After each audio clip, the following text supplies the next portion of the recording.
Louisiana, 1878.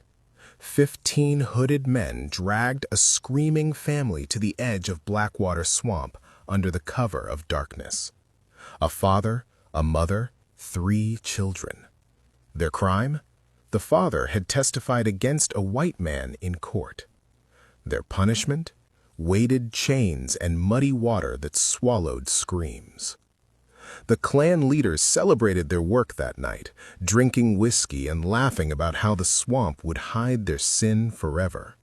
What they didn't know was that one person survived. One man who watched his entire family disappear beneath black water. One man who would spend the next 2 years learning every inch of that swamp, every hidden current, every treacherous path. They called him the River Ghost, and one by one, over the course of 15 nights, he would drag each Klan leader into the same waters where his family drowned. Same swamp, same chains, same terror. This is the story of Elijah Moreau, the man who turned Blackwater Swamp from his family's grave into the Klan's judgment. Before I continue, drop a comment and tell me where in the world you're watching from. And if you haven't subscribed, hit that button. Elijah Moreau was 32 years old in the summer of 1878. He stood 6 feet tall with broad shoulders, built from years working the docks in New Orleans. His skin was deep mahogany, his hands scarred from rope and labor, his eyes gentle when he looked at his family. His wife, Marie, was 28, with warm brown skin and a smile that could light up their small cabin. She had been born free in New Orleans, daughter of a Creole seamstress, and she carried herself with dignity that no amount of Southern hatred could diminish. Their children were their world. Thomas, aged 10, already reading at a level that amazed the local teacher. Sarah, age 7, with her mother's smile and her father's stubborn determination. And little James, just 4 years old, who followed his father everywhere, mimicking his every move. They lived in a small community outside Baton Rouge, near the edge of Blackwater Swamp. 23 freed families had pooled their money to buy land that white folks didn't want. Too close to the swamp, too many mosquitoes, too much danger from alligators and snakes. But it was theirs, and for people who'd spent their lives owning nothing, that meant everything. Elijah worked the docks 3 days a week, making enough to feed his family and save a little. Marie took in sewing. The children went to the school that the community had built themselves, learning to read and write and count, preparing for futures their parents had only dreamed of. They were happy. Not comfortable, not wealthy, but happy. That happiness died on a Tuesday in August.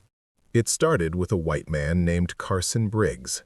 He owned a general store in town and had a reputation for cheating Negro customers, shortchanging them, selling spoiled goods at full price, claiming they owed debts they'd already paid.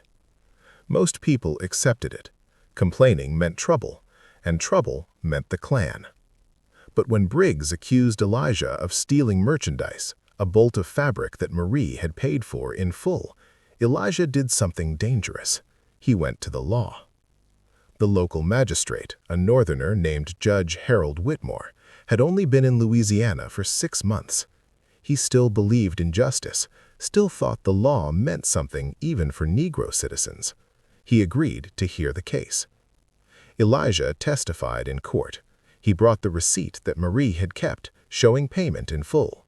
He brought 2 witnesses who'd seen the transaction. He spoke clearly, respectfully, but firmly. Carson Briggs was found guilty of fraud. He was fined $50 and ordered to return the fabric.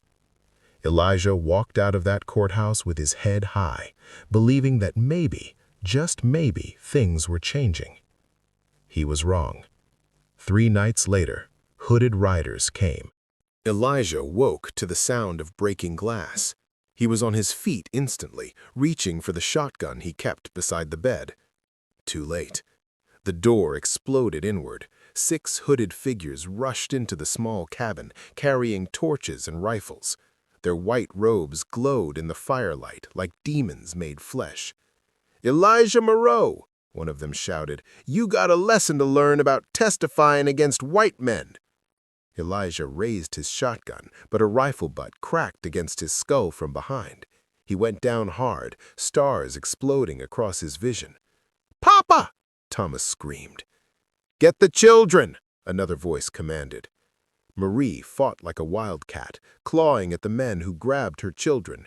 She managed to draw blood before someone clubbed her to the ground.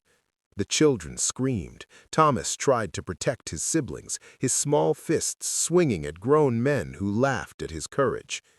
Elijah, dazed and bleeding, was dragged to his feet. Through blurred vision, he saw his family being hauled out of their home. He tried to fight, but there were too many. His arms were wrenched behind his back and bound with rough rope. Outside, 9 more riders waited, 15 in total, all hooded, all armed. Their leader sat tall on a gray horse. Even through the hood, Elijah could see his eyes. Cold, blue, empty of anything human. "String 'em up in the wagon," the leader said. "We're going to the swamp." They were thrown into a wagon like cargo. Elijah's hands were bound so tight the rope cut into his wrists. Marie was beside him, her face bruised and swelling. The children huddled between them, crying softly.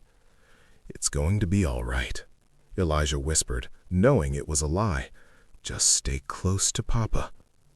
The wagon rolled through the night, escorted by 15 riders. They moved slowly, deliberately, taking back roads that no one traveled after dark. The August heat was oppressive even in darkness, and mosquitoes swarmed in clouds. After an hour, Elijah smelled it, the distinctive odor of Blackwater Swamp, decay and stagnant water, mud and rotting vegetation, a smell he'd known his whole life, living on its edge, a smell that had always meant danger. The wagon stopped at a place Elijah recognized. Dead Man's Drop, locals called it. A section of swamp where the water was deep and dark, where currents moved in strange patterns, where bodies were said to vanish without trace. The riders dismounted. Their torches cast dancing shadows across black water that reflected nothing.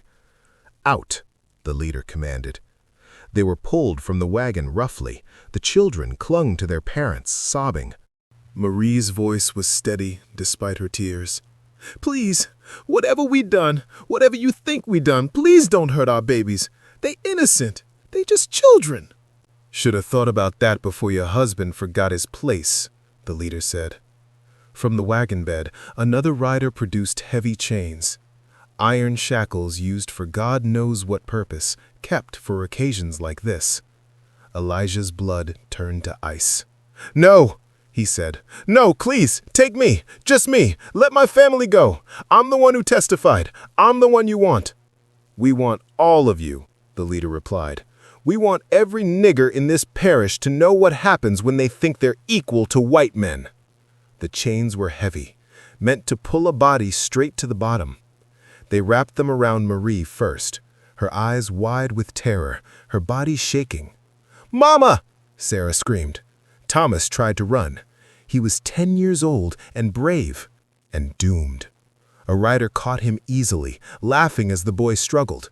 Little James just cried for his papa, not understanding, his small hands reaching out. Elijah fought with everything he had.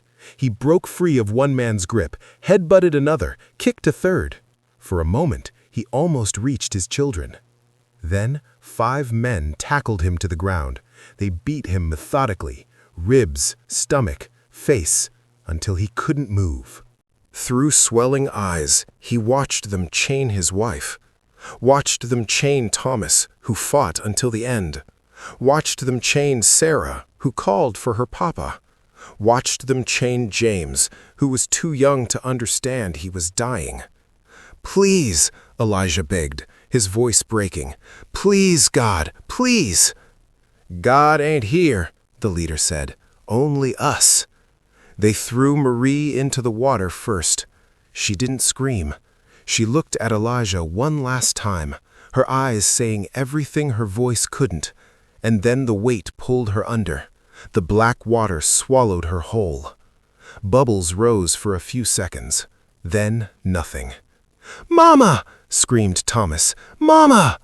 They threw the children in together, all three at once. Their small voices cut off mid-scream as the water took them. The chains dragged them down fast, too fast. The swamp consumed Elijah's entire world in less than 5 seconds. The silence that followed was absolute. Elijah stopped fighting. Something inside him shattered so completely that there was nothing left to animate his body. He just stared at the black water where his family had disappeared, his mind unable to process what his eyes had seen. The leader walked over and looked down at Elijah with disgust. "Throw him in too," he said coldly. "Can't leave witnesses." 2 raiders grabbed Elijah and dragged him toward the water's edge.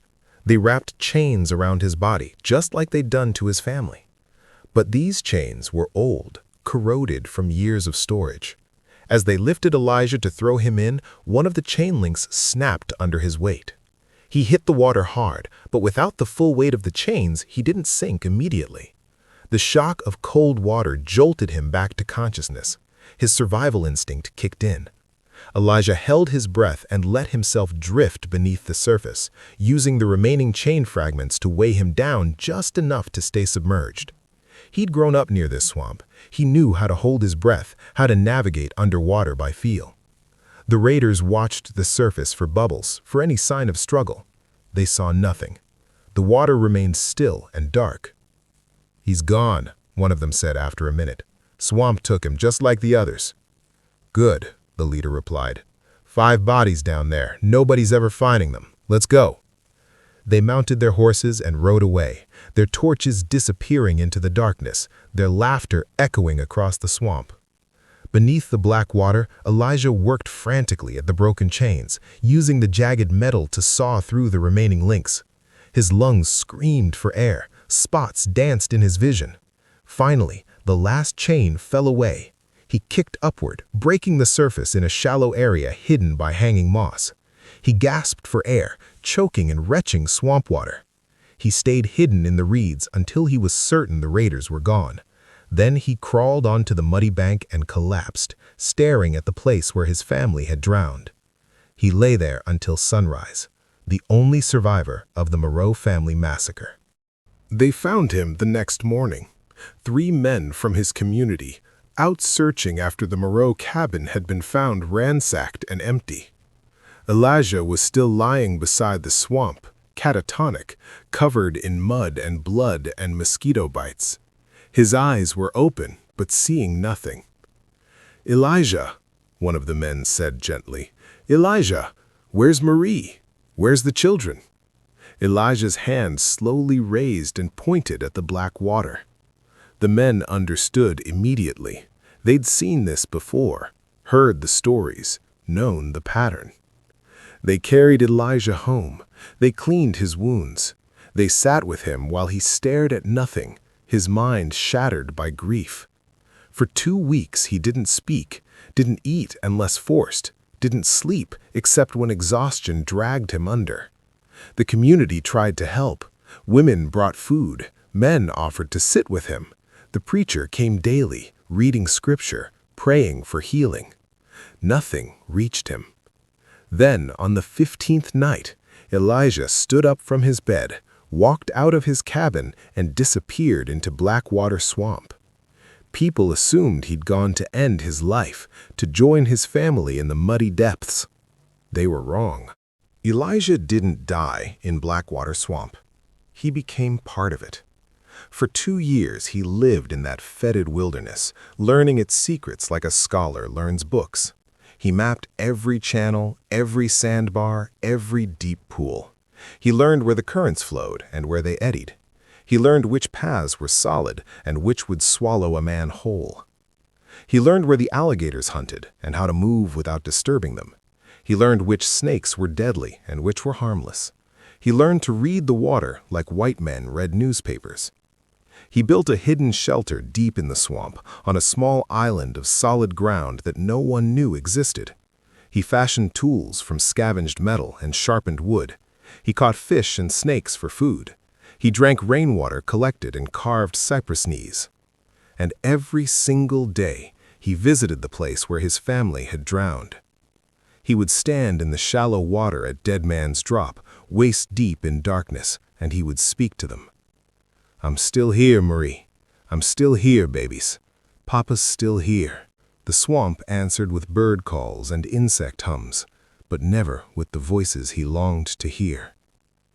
During those 2 years, people occasionally saw him, a glimpse of a figure moving through the cypress trees, a shadow that vanished when approached, someone or something that watched from the darkness. The stories started slowly. A fisherman swore he saw a man walking on the water at twilight. A hunter claimed a figure had appeared beside him, stared with hollow eyes, then melted back into the fog. Children whispered about the ghost that lived in Blackwater, the spirit of a murdered man seeking vengeance. They called him the River Ghost. And they were right about the vengeance. Elijah knew who they were, all 15 of them.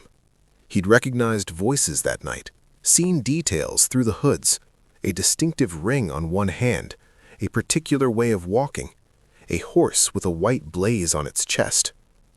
More importantly, he'd heard them talking among themselves, using names, revealing details.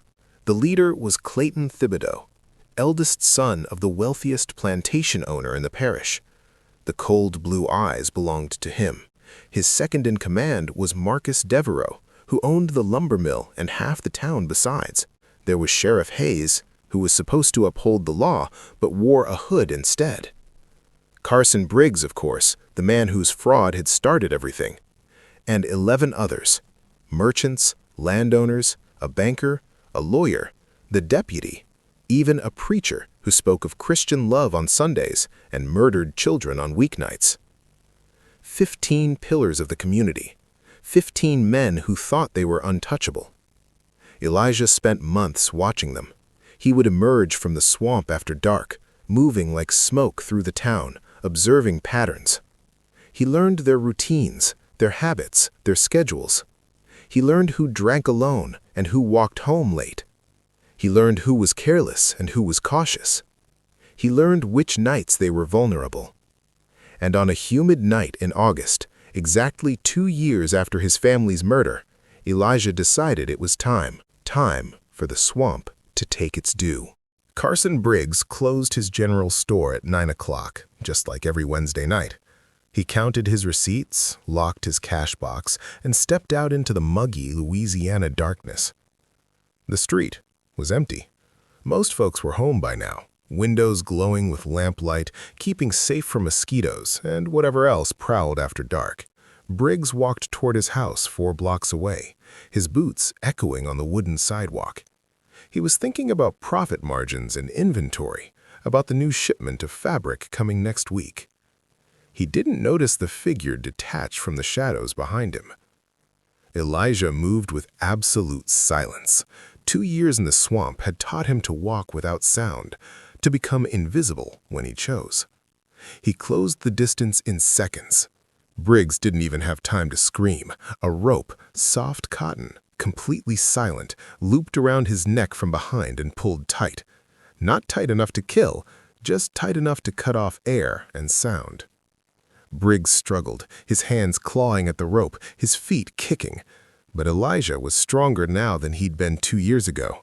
The swamp had stripped away everything soft, leaving only muscle and purpose. "Remember the Moreau family?" Elijah whispered in Briggs's ear. "You're going to visit them." Briggs's eyes went wide with recognition and terror. Elijah dragged him into the alley, into deeper shadows, and then through backyards and empty lots, moving steadily toward the swamp's edge. Briggs tried to fight, but oxygen deprivation made him weak. By the time they reached Blackwater, he was barely conscious. Elijah had prepared everything in advance, heavy chains, just like the ones they'd used, a small boat hidden in the reeds. He loaded Briggs into the boat and pushed off into the darkness. The swamp at night was a different world, alive with sounds, thick with fog, the water reflecting moonlight in strange patterns. Alligator eyes glowed red in the darkness, nightbirds called warnings. The air was heavy with rot and growth, death and life existing in the same breath.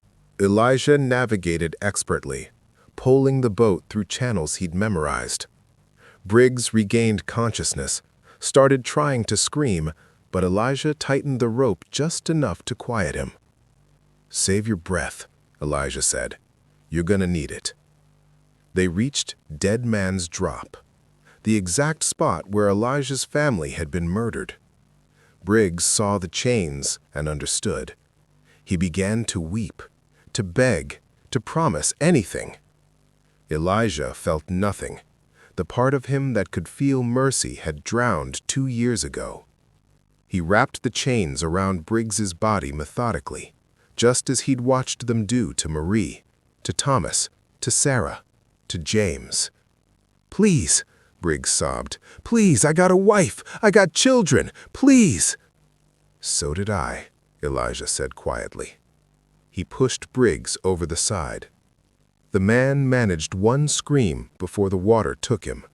The weight pulled him under fast. His hands broke the surface once, grasping at nothing, and then the swamp swallowed him whole.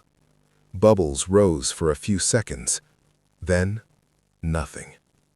Elijah sat in the boat watching the place where Briggs had vanished, and he felt his family's presence around him. Not peace, not closure, just acknowledgement.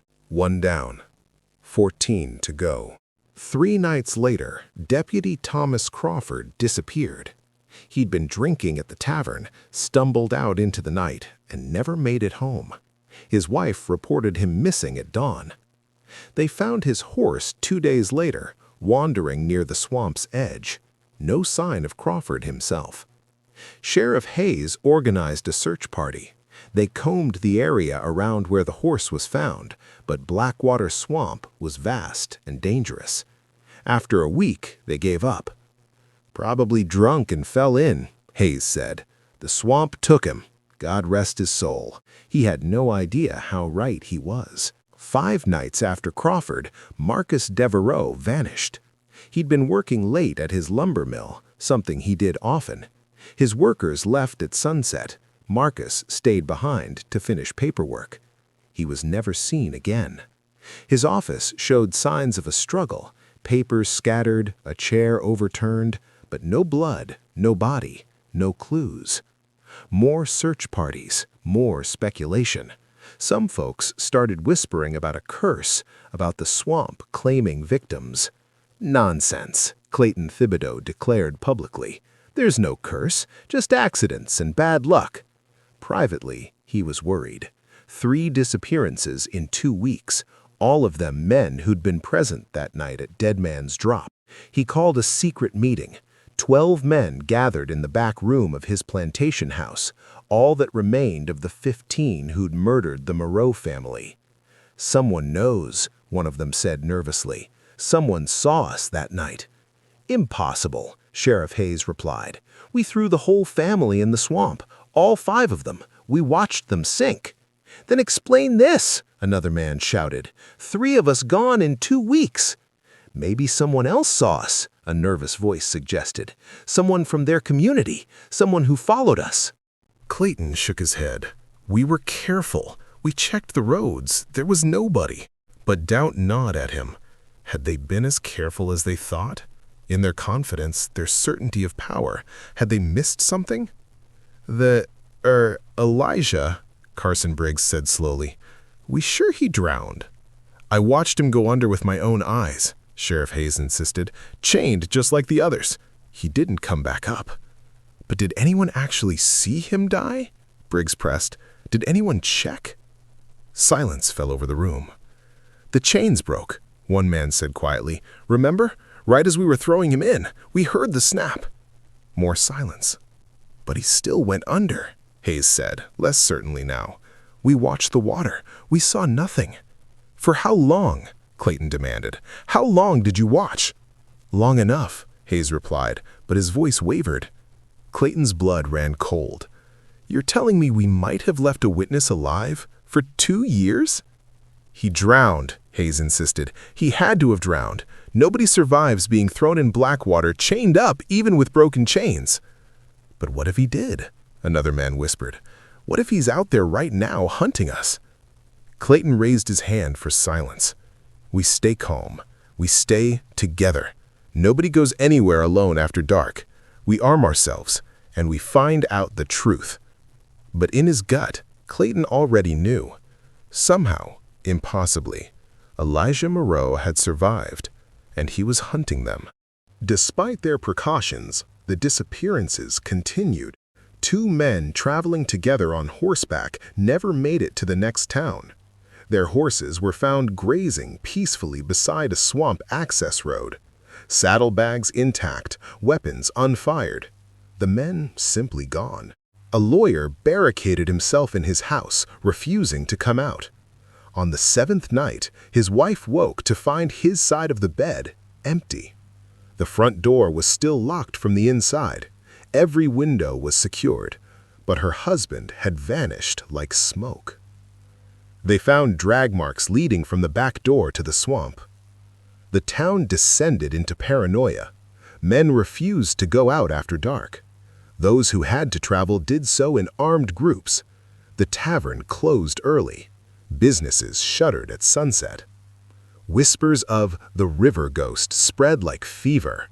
Some said he was 10 feet tall, made of swamp water and vengeance. Others claimed he could walk through walls, appear and disappear at will. A few insisted he was already dead, a true ghost seeking justice from beyond the grave. All of them were both wrong and right. Elijah was very much alive, but he was also no longer quite human. 2 years of isolation, of living like an animal, of breathing only for revenge. It had transformed him into something else, something that moved between the worlds of the living and the dead, at home in neither.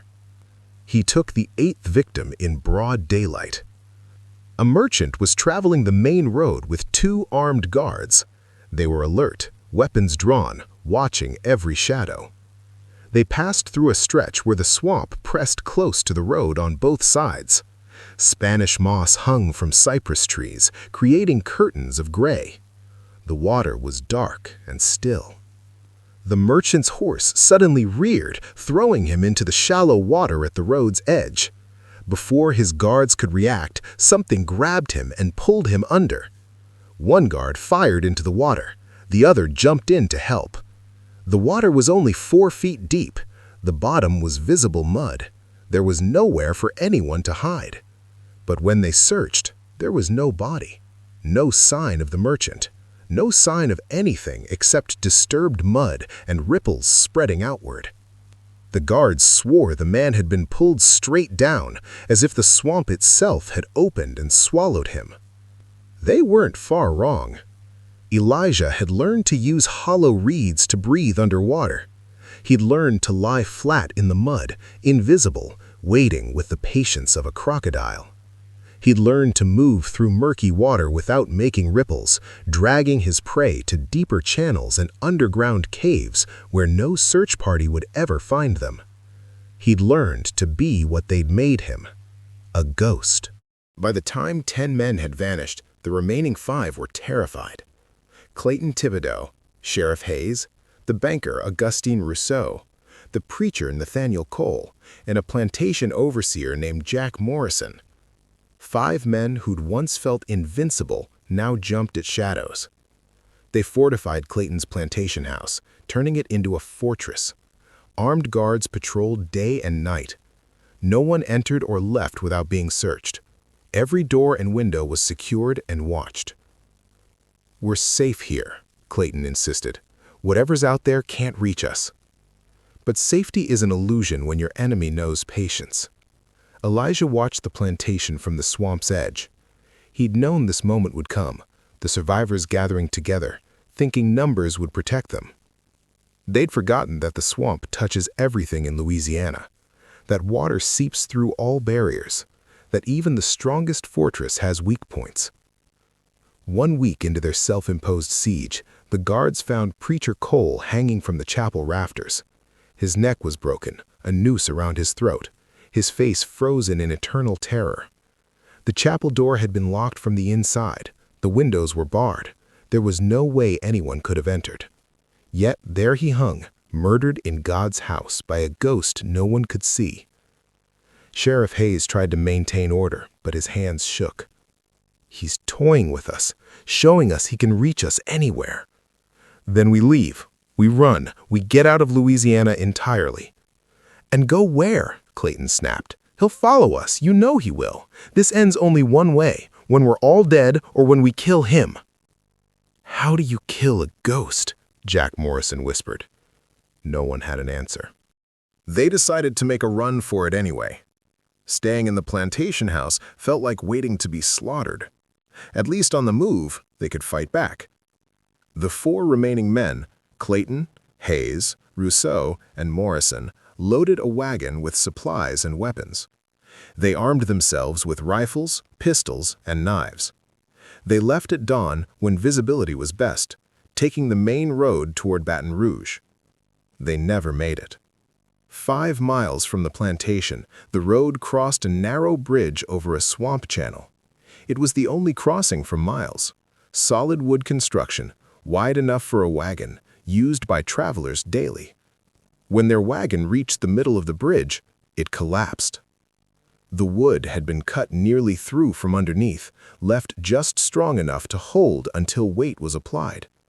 The wagon plunged 10 feet into dark water, throwing all 4 men clear. They surfaced, spluttering and cursing, weapons lost in the water. The horses thrashed and screamed. "Get to shore!" Clayton shouted. They swam toward the bank, fighting against the weight of their clothes and boots. The water was murky, impossible to see through. Strange currents pulled at their legs. Augustin Rousseau reached the bank first. He grabbed an exposed root and started to pull himself up. Something grabbed his ankle. He looked down and saw a face beneath the water, a face he recognized, even distorted by ripples. Elijah Moreau, his eyes dead but filled with purpose. Augustine tried to scream. Water filled his mouth. He was pulled under so fast the others barely saw it happen. For a moment, his hands broke the surface, clawing at air. Then nothing. "Swim!" Sheriff Hayes roared. "Swim for your lives!" They thrashed toward shore in panic. Jack Morrison made it to shallow water, his feet touching muddy bottom. He stood, water streaming from his clothes, and turned to help the others. Elijah rose from the swamp right in front of him. Jack had time to see him clearly. The gaunt face, the wild hair, the eyes that held nothing human. He had time to understand that monsters are made, not born. Then the rope around his neck pulled tight, and he was dragged backward into deeper water. He fought with everything he had, but Elijah was impossibly strong. The swamp swallowed Jack whole, his screams cutting off mid-cry. Clayton and Hayes reached solid ground at the same time, scrambling up the muddy bank. They turned and saw nothing but disturbed water and spreading ripples. 2 men left. They ran. Clayton Thibodeau and Sheriff Hayes ran through the swamp like devils were chasing them. They were right. Every shadow seemed to hide a threat. Every sound was a pursuer. The cypress trees pressed close, their roots creating obstacles that tripped and tangled. Spanish moss hung like grasping fingers. The water was everywhere, impossible to avoid, forcing them to wade through channels where anything could be waiting below. "He's playing with us," Hayes gasped. "He could have taken us already." "Then we make a stand," Clayton said. "Here, now, we end this." They found a small island of solid ground, perhaps 20 feet across, surrounded by water. There was nowhere to hide, but that worked both ways. They could see any approach. They had no weapons, no food, no water except the brackish swamp surrounding them. They waited. The sun climbed higher, turning the swamp into a steam bath. Mosquitoes swarmed in clouds. Alligators drifted past, their eyes evaluating. Snakes hung from branches overhead. Hours passed. Nothing. "Maybe he's gone," Hayes said without conviction. "He's not gone," Clayton replied. "He's right here, watching us, waiting." As if in response, a voice drifted across the water.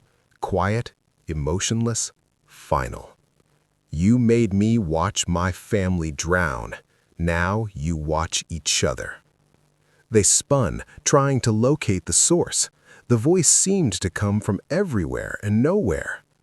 "Show yourself!" Clayton roared. "Face us like a man!" "I'm not a man anymore," the voice replied. "You killed that man 2 years ago. I'm what's left."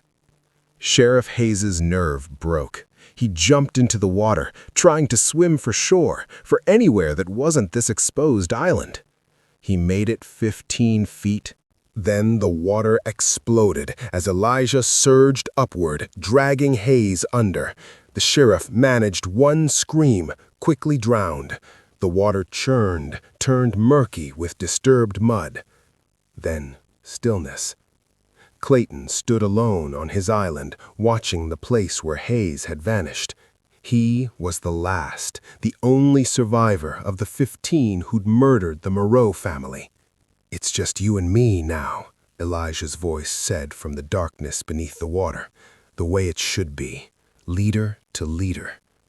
Clayton saw him then. Elijah rose from the swamp like a demon from hell, water streaming from his gaunt body, chains wrapped around his torso, the same chains that had been used on his family. "You can't kill me," Clayton said, trying to sound confident. "I'm a Thibodeau. My family owns this parish. Kill me, and they'll hunt you forever." "They already think I'm dead," Elijah replied. "They already think I'm a ghost. Let them hunt the swamp. They'll never find me." He stepped onto the island, the chains rattling with each movement. "But they'll find you right here, and they'll know why." Clayton grabbed a piece of driftwood, the only weapon available. He swung hard at Elijah's head. Elijah caught his wrist effortlessly. 2 years of survival had made him faster, stronger, harder than any plantation owner's son could ever be. "You know what the worst part was?" Elijah said, quietly, conversationally. "It wasn't watching them die. It was the seconds between when each one went under, the waiting, knowing what was coming, and being helpless to stop it." He forced Clayton to his knees. "You're going to feel that now, every second of it." Elijah wrapped the chains around Clayton's body, securing them just as he'd done to 14 others. Clayton struggled, begged, offered money, offered everything. Elijah felt nothing. He dragged Clayton into the water, into the exact spot where his family had drowned. Dead Man's Drop, the place where this had all begun. "This is for Marie," Elijah said, and shoved Clayton's head under for a moment, then pulled him back up, gasping. "This is for Thomas." Under and up. Clayton choked and pleaded. "This is for Sarah." Under and up. Clayton's face was turning purple. "This is for James." Under and up. Clayton could barely breathe. "And this," Elijah said softly, "is for me." He let Clayton go. The chains pulled him straight down. His hands broke the surface once, reaching for life he'd never hold again. The swamp swallowed him whole. Bubbles rose for a few seconds. Then nothing. Silence fell over Blackwater Swamp, complete and absolute. Elijah floated in the water where his family had died, where 15 men had now joined them. He felt his wife's presence, his children's spirits. He'd done what he'd promised. He'd brought justice. He'd made them pay. But he felt no satisfaction, no peace, just emptiness. He'd killed 15 men, and his family was still dead. The disappearances of 15 prominent white men caused an uproar. Federal investigators came to Louisiana. Search parties scoured the swamp for weeks. Divers were brought in to search Dead Man's Drop. They found 13 bodies, all chained, all drowned. The swamp had claimed the other two completely. The scandal rocked Louisiana. When it was discovered that all 15 victims had been members of the Ku Klux Klan, and when evidence emerged connecting them to the murder of the Moreau family, the public reaction was complicated. Officially, the deaths were ruled murders by person or persons unknown. A manhunt was launched for the killer.